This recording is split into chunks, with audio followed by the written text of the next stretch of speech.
Alam kong mas makakatipid kapag yung buo yung binili na ganito. Pero kasi, di ba, medyo nakakatamad siyang balatan. Ito nakaka-amaze kasi, tignan nyo, paano nyo ito binabalatan?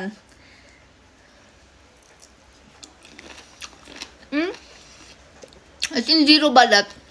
Kakain ka na lang. Hindi nyo. Lahat ng singit-singit o wala. Paano to?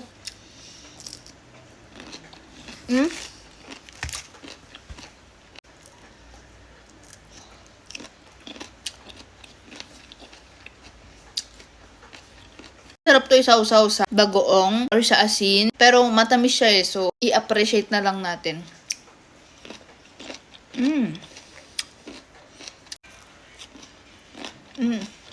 Tamis niya in fairness.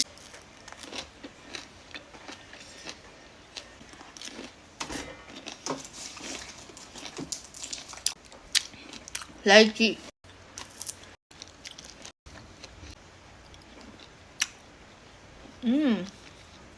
Parang mas matamis pa siya sa lychee, be.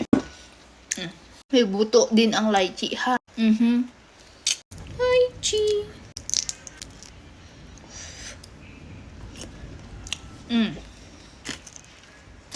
Last na lang. Ay, ayaw na. Sige, ito na lang.